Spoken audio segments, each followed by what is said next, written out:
Hi, I'm Dr. Nisha Jalani, and I'm the director of the Women's Heart Health Initiative at the Cardiovascular Research Foundation. We launched this program back in 2016 to inspire women to prioritize their heart health, not just for themselves, but also for their loved ones. Our mini med school seminars have had one goal: empowering women with everyday tools that you can use to defy heart disease. This seminar, entitled The Big Three, tackles the three major cardiovascular risk factors: high blood pressure, high cholesterol, and diabetes. As you all know, February is American Heart Month. So this year, please join us so that you can empower yourselves to defy heart disease. Before we get started, I wanted to introduce Dr. Sonia Talani, who was gracious enough to join us today during her busy day. She is also a cardiologist at Columbia University Medical Center and is the co-director of the Women's Heart Center there. So thanks so much for joining us, Sonia. Thank you so much for having me. As you all know, February is Heart Month, so happy Heart Month to everyone. Heart disease is still the #1 killer of both men and women in the United States. It's more than all forms of cancer combined. I know that we have a lot of other health issues that are taking up most of our thoughts this February, and we'll focus on that in 1 second. But just to bring back a reminder about how heart disease really is the #1 killer of Americans. One person dies of heart disease every 36 seconds in the United States. And heart disease kills about 600,000 Americans annually, which actually accounts for 1 in every 4 deaths. And a little known fact is that more women actually die annually of heart disease than men do. And even though heart disease has previously been thought to be a man's disease, this is clearly something that women need to focus on as well. And that's part of our mission today. So let's talk about why this February is different. It's for a lot of different reasons. It's the reason why we're not in person and we're doing this virtually. But how does COVID-19 actually impact heart risk? And what does heart disease have to do with COVID?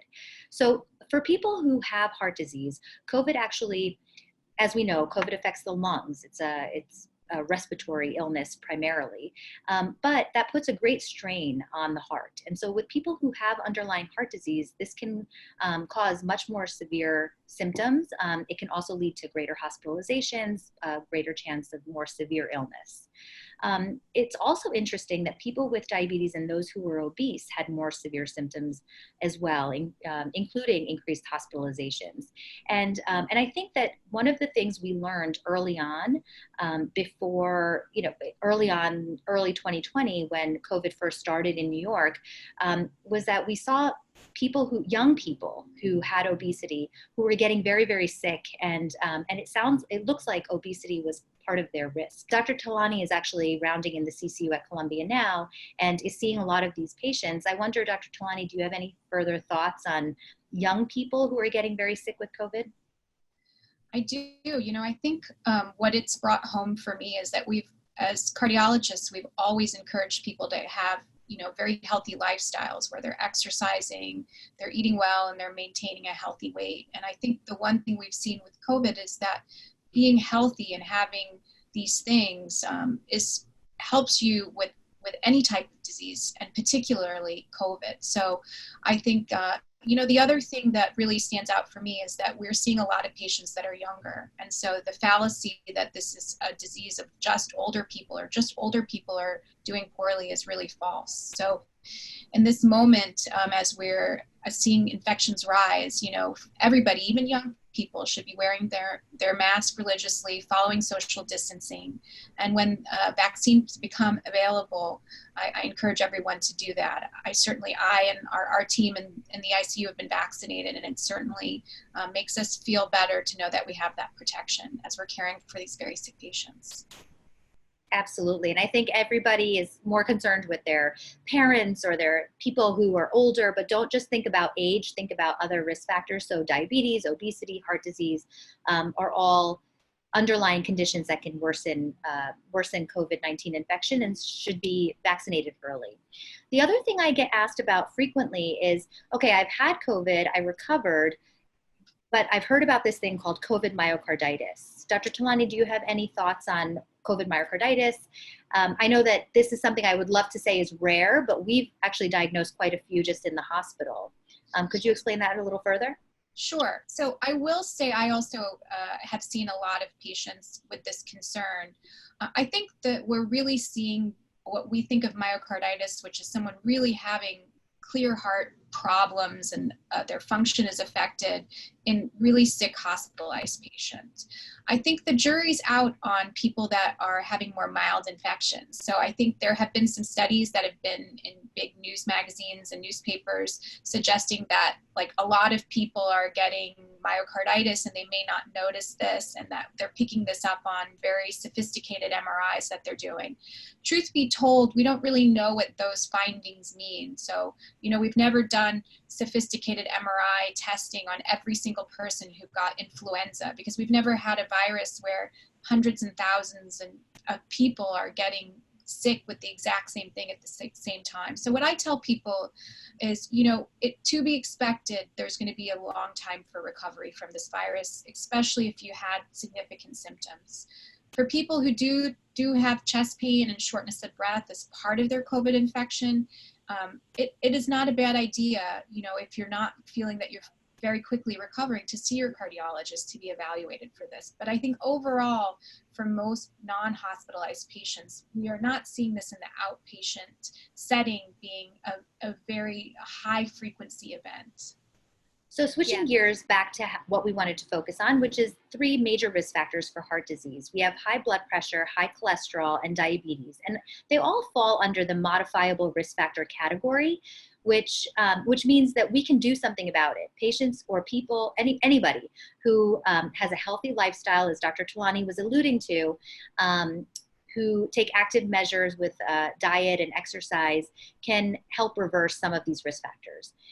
Other modifiable risk factors are smoking, and then some of the lesser known evils, not so much a direct cardiovascular risk factor, but things that are associated with increased risk: excessive alcohol use, obesity, poor diet, physical inactivity, poor sleep habits, stress and depression. I'm talking on chronic levels. Everybody is stressed and depressed kind of right now, but if this is a chronic problem, these can be risk factors for future heart disease.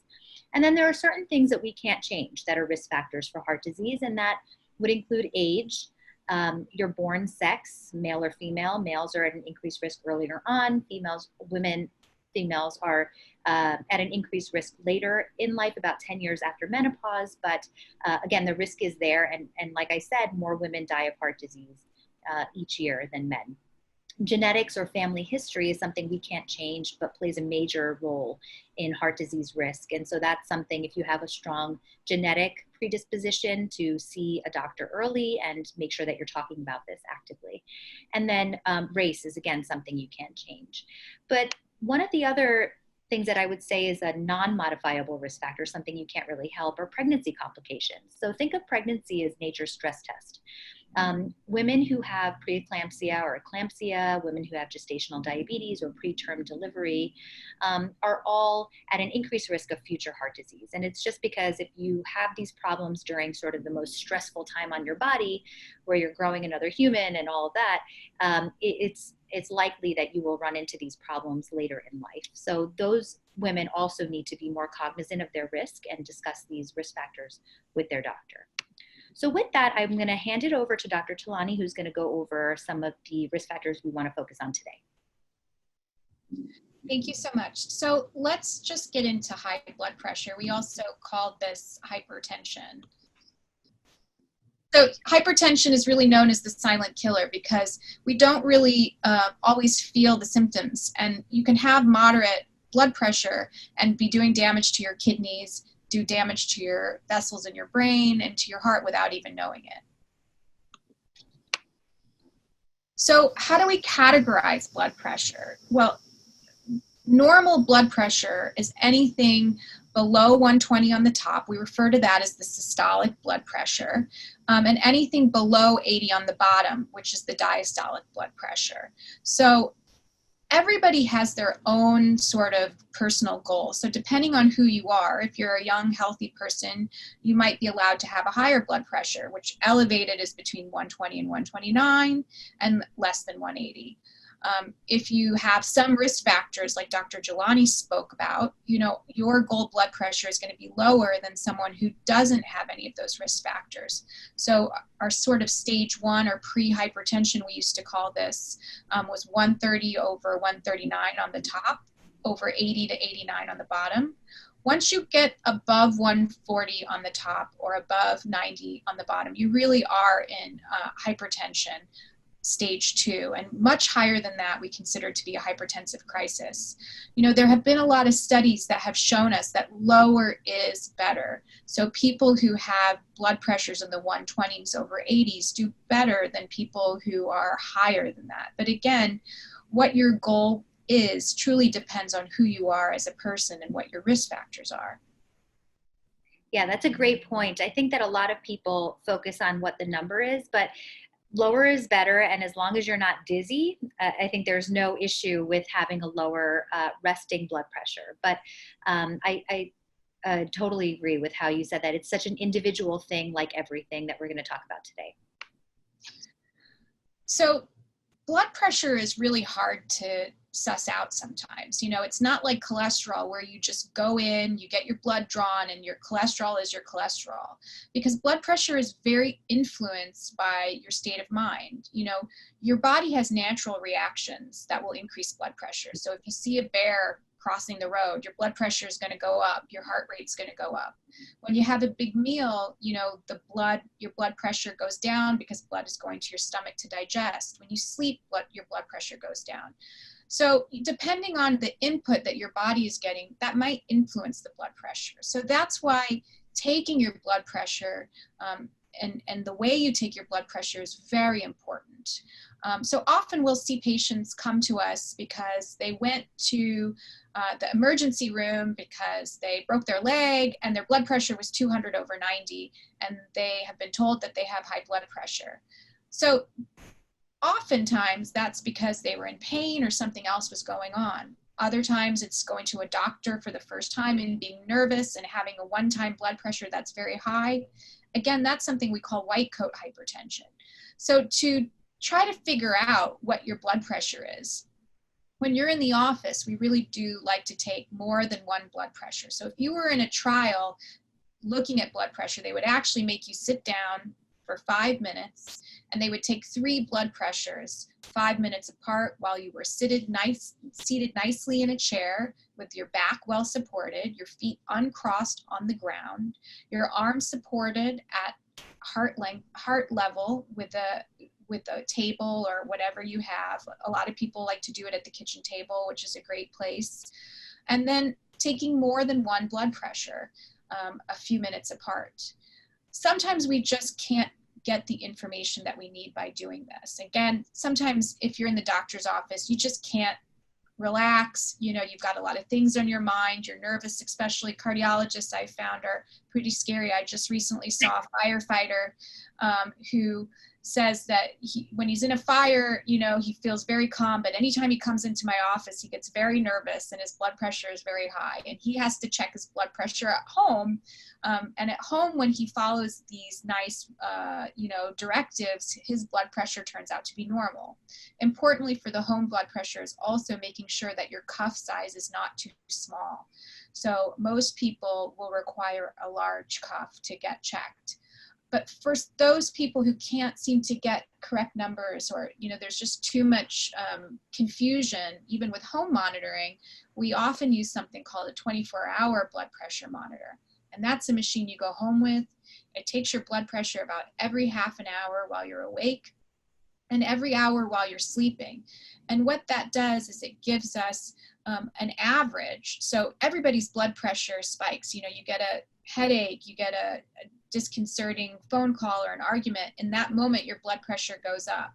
That does not mean that you have high blood pressure, because for most people, it's going to come back down. And when you're sleeping, your blood pressure drops significantly.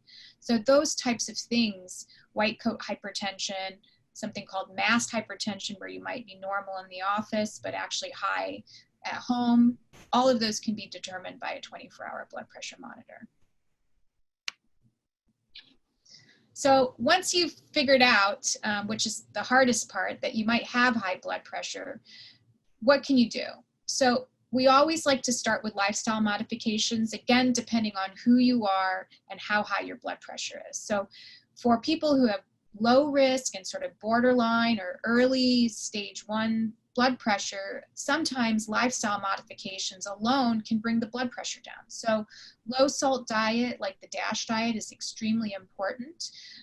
You can bring your blood pressure down like 3 to 5 points by doing this. And if you think, almost all of these can bring your blood pressure down about 3 to 5 points. If you do all of them, that adds up to some really significant reduction without using any medications. Exercise, very important. We recommend moderate exercise, which is really, you don't need a heart rate monitor, you don't need a personal trainer, it doesn't need to be Zumba, anything that gets you so that it's hard for you to sing a song while you're exercising is moderate exercise. And we want you to do that 30 minutes, 5 days a week in increments of at least 10 minutes. So you can do 20 minutes here, 10 minutes there, and it all just adds up. Smoking nicotine is a stimulant, so quitting smoking can also help reduce your blood pressure. Weight loss is another big thing. Again, we recommend people to exercise always first and then work on weight loss in a healthy way. And alcohol also increases high blood pressure. And I think particularly now that we've been on quarantine, a lot of people have been drinking a lot more than the one cocktail here and there and have become daily drinkers. And so I personally have seen a lot of patients whose blood pressure has been controlled start seeing elevations because they're not exercising as much, because they're on quarantine, they're eating more and snacking more than they have in the past, and they're drinking more alcohol. So these things have very powerful effects on your blood pressure. So for people that, do need medications, we have several classes, and it's not that one is better than the other, but there's, what really matters is what works for you without side effects. Sometimes there is some trial and error. We generally start with something called diuretics. People are always afraid of diuretics because they think they're going to be running to the bathroom all the time. The truth be told, the diuretics that we use for blood pressure don't usually cause this to happen in the long term. We also use medications called ACE inhibitors and angiotensin receptor blockers that work on the arteries and veins of your kidneys to help regulate your blood pressure. And we also use calcium channel blockers as a class of drugs that are very well tolerated, are once-a-day drugs. And a lot of people who have significant blood pressure will need combination therapy. So usually it doesn't work to just, if you have really significant blood pressure, just to take one medication at a very high dose. We usually like to use lower dose or medium doses of multiple medications together to get where we want to goal. And again, depending on who you are, there might be a reason to use one versus the other. For example, people who have migraines can often benefit from angiotensin receptor blockers. It treats their migraine and their blood pressure. People who have things like Raynaud's or have other sort of angina or chest pains do well on calcium channel blockers because they treat both of those. So it's really a personal decision between you and your doctor about which one of these medications make the most sense for you. But the key is just to get your blood pressure down, however that is going to be. Yeah, that's so true. There's so many different classes of medications. We can't even begin to tell you about them all. But exactly as Dr. Talani said, each one is an individualized discussion with your doctor. And so, and they all have a unique side effect profile. So it's just something that you need to discuss with your doctor. But lifestyle modifications really make a huge difference and should be the first line always. So let's move on to high cholesterol. Again, just like high blood pressure, you may not know that you have high cholesterol. It's again, about a third of people have high cholesterol. LDL cholesterol, which is the bad cholesterol, is the most tightly linked risk factor to heart disease. And people who have high cholesterol have double the risk of developing heart disease later on. And again, like high blood pressure, it's often not treated. So why do we care? Well, we care because, both blood pressure and cholesterol, but cholesterol in particular, can build up in the arteries of your heart. And as that grows, you can form blockages that build up slowly over time And also, because that very special part of the inside of your artery can get damaged by cholesterol, it can allow for inflammation and other sort of bad chemicals to be released that can cause heart attacks. When heart attacks are sort of what you see in the movies with, you know, something suddenly where you're clutching your chest and it's a, you know, a very, you know, serious event that would take you straight to the hospital. So you can, both of these types of heart disease are really driven by high cholesterol. So just like high blood pressure, how we treat you depends on who you are. So people who have had heart disease, had strokes, had heart attacks, are diabetics, who have peripheral arterial disease, their cholesterol has to be very low. So the LDL, which is the lousy for bad cholesterol, we try to treat them to get a cholesterol of below 70. Depending on who you are, your goal may be different. You know, your total cholesterol should be below 200. Your HDL cholesterol should be above 50 for women and above 40 for men. And your triglycerides should be below 150. But for heart disease, most of our focus really is on the LDL or the bad cholesterol, because that's where you're really going to get the benefit in reducing things. So just like high blood pressure, we really, the first thing always, and it's even if we put you on medicines, you still have got to do the important work of exercising regularly and having a heart healthy diet. For cholesterol, we really recommend the Mediterranean style diet, which is a diet that's low in saturated fat, using olive oil as the primary cooking fat, eating fish 2 times a week, fatty fish like salmon and tuna, kicking the red meat down to just once a week, and minimizing the amount of sweets. And I say anything that comes in a package where you have to open it, minimize that, because anything that usually comes in a package, unless it's carrots or green beans, if it's coming out of your cupboard, it's probably not that good for you. But there are going to be people that need to be treated. And I think the one thing that I could say to hit home is the reason that we treat cholesterol is to reduce your risk. So even if you have brought your cholesterol down by diet and exercise, but you remain high risk because, say, you know, your dad or mom had a heart attack in their 40s or 50s, or you got some other test like a calcium score that showed that you have a lot of cholesterol buildup in the heart, or you've had some sort of stroke or heart attack or some sort of event, regardless of what your cholesterol is, we will put you on a statin, because statins treat the disease of cardiovascular atherosclerosis. And one way we can know that you're at risk is the cholesterol, but that's not the be all end all. And we use, depending on who you are and what your goal is, either low intensity, moderate intensity, or high intensity medications. And that's the most common for us to use are rosuvastatin and atorvastatin for high risk patients. But there are going to be people where that are high risk who can't get their cholesterol down to where they need to. So again, if you've had a heart attack or a stroke and that LDL can't get below 70, you know, we're not really treating you well enough. And there are people who just can't take statins. They're very well tolerated, but there are some people who get muscle pains and they really can't take them. So luckily for us, in the last like 6 or 7 years, a new class of drugs called PCSK9 inhibitors, which are injectable drugs, have been used and brought out for everyone to use. Initially, we just used them in genetic diseases like familial hypercholesterolemia, which are where you have super high cholesterol secondary to your family history. But now we're using it for anybody who needs it. They're very well tolerated. You know, the issue is that these drugs used to cost about, $12,000 a year. So it was very difficult to get them covered. But these days, the cost has come down to about $4,000 to $6,000 per year. So they're covered for most people. Perfect. Thank you so much for that, Dr. Solani. That was so useful, and a lot of great information in there. So I'm just going to talk about type 2 diabetes. It's something that's so prevalent in our society, and again, a major risk factor, or even a cardiac equivalent, or a heart disease equivalent to someone having had a heart attack in the past. The prevalence of prediabetes and type 2 diabetes is super high in this country.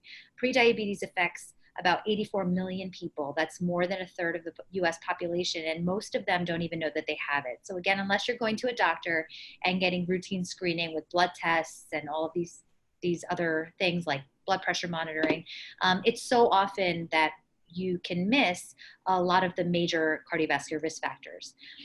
Diabetes affects about 30 million people in the US. It's a little less than 10% of the population, but 7 million of them are undiagnosed. So they're walking around with type 2 diabetes and have no idea.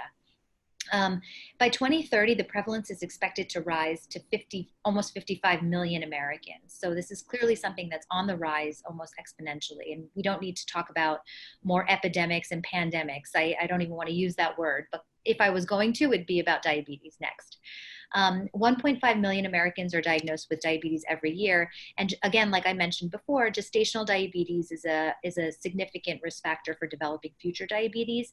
Nearly 10% of all pregnancies are affected by gestational diabetes. So these women really need to be referred to either a primary care doctor or a cardiologist after they deliver, which is exactly when women don't have time to go and see a doctor.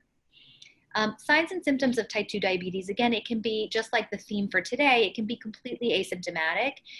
If people are developing signs and symptoms, it means that it's quite, more significant than just a mild elevation in blood glucose. There can be increased thirst, frequent urination, excessive hunger, intended weight loss. So even though you're eating more, you're losing weight, fatigue, blurred vision, poor wound healing. So infections and wound healing, it's because all that sugar floating around can affect the way that your body fights infections.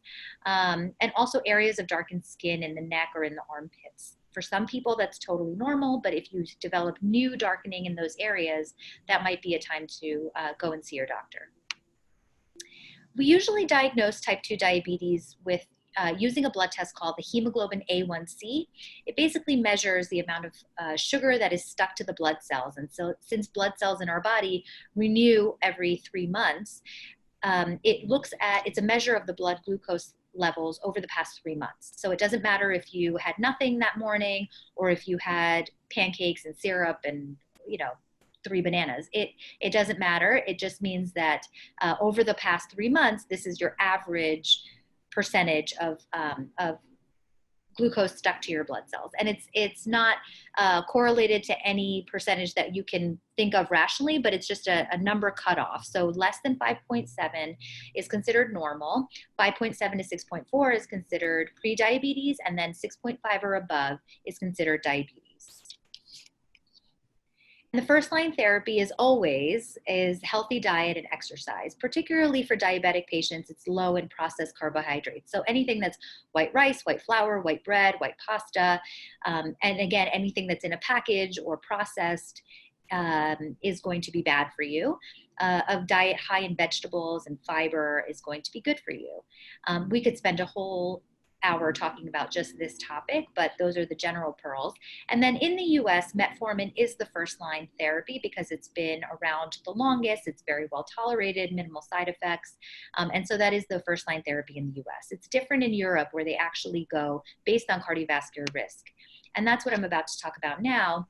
So over the past couple of years, there has been a significant change in the treatment of diabetes based on a person's risk factor for heart disease. It's because diabetes is such a risk factor for future cardiovascular disease that this plays a major role in deciding what drugs to start patients on. So there's a new class of, or I shouldn't even say new now, it's been around for a couple of years, but SGLT2 inhibitors are a class of medications. There's empagliflozin, canagliflozin, dapagliflozin. There's other ones that are also being studied, but these are the ones that really have the most cardiovascular data behind them. And the way that it works is that it blocks your body taking back the sugar in your urine. So what happens typically is that you pull back all of the sugar that your kidneys filter. But by using this class of medications, you're actually peeing out all of that extra sugar. And so what happens is that obviously your sugar level gets better, but also water follows. And so it has a lot of effects on the heart that have lowered the risk of heart failure and cardiovascular mortality in patients who have diabetes, who either already have heart disease or who are at risk of developing heart disease.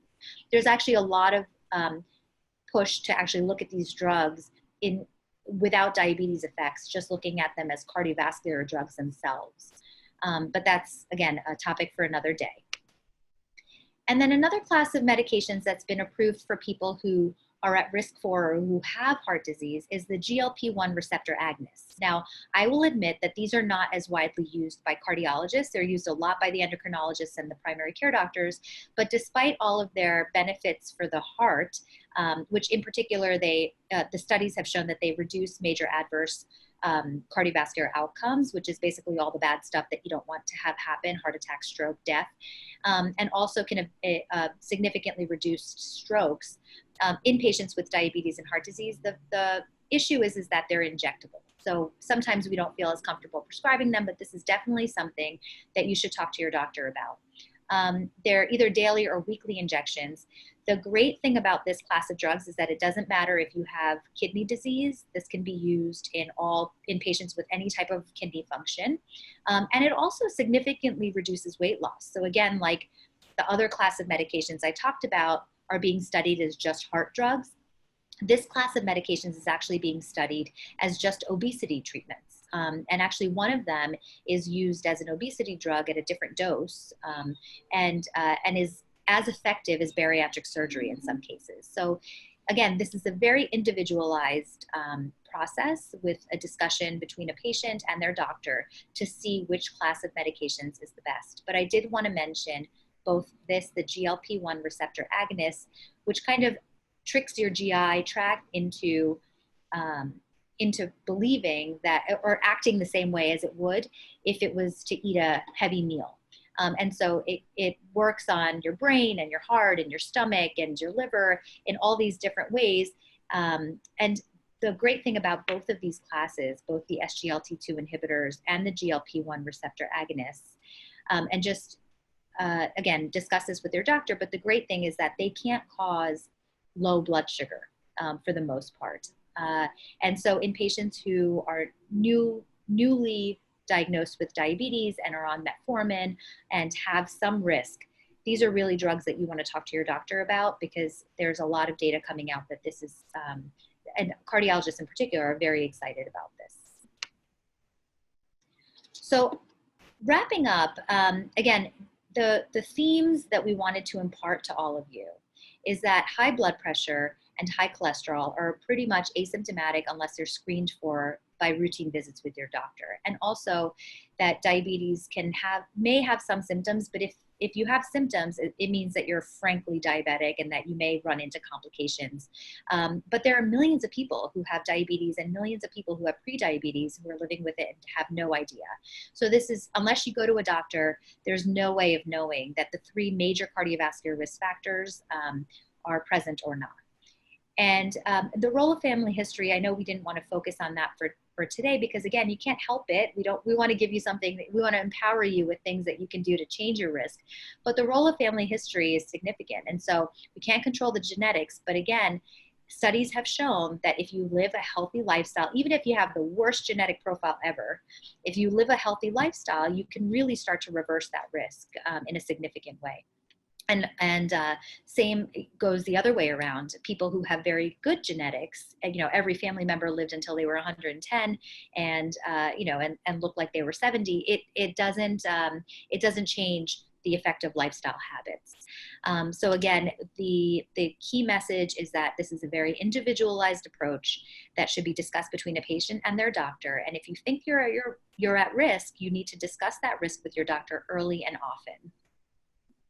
As a parent living through the pandemic, early and often is something that we hear from schools very often. So I used that phrase from them. And then our final thoughts. So, again, see your doctor at least once a year and specifically discuss your risk factors.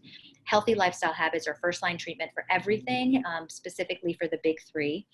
Get your flu shot and your COVID shot once you are eligible, and then stay safe until our next seminar, which hopefully can be in person, but I have a feeling it will be a webinar for a couple years, and have a happy Heart Month. And with that, I'd like to thank Dr. Talani once again, because she's been amazing and shared so much great information today. Thank you so much, Dr. Jelani. It's been my pleasure. All right. Thank you, everyone. Stay safe and goodbye. Here are a few tips for heart health in honor of American Heart Month. First, see your doctor regularly and discuss your heart health at each visit. Remember, everyone is different, so everybody needs to discuss their own personal risk with their doctors. Prevention is the key to defying heart disease. Next, remember, you need to know your numbers. As we've emphasized, high blood pressure, high cholesterol, and diabetes can all be completely asymptomatic. Make sure that you not only get your numbers checked, but then you discuss your numbers and your goals with your physician. Eat a well-balanced diet that's tailored to your overall risk. There's no magic diet to defy heart disease. It all depends on your risk factors. If somebody has high blood pressure, I would advise them to have a low salt diet. If somebody has high cholesterol, I would advise them to have a low fat diet.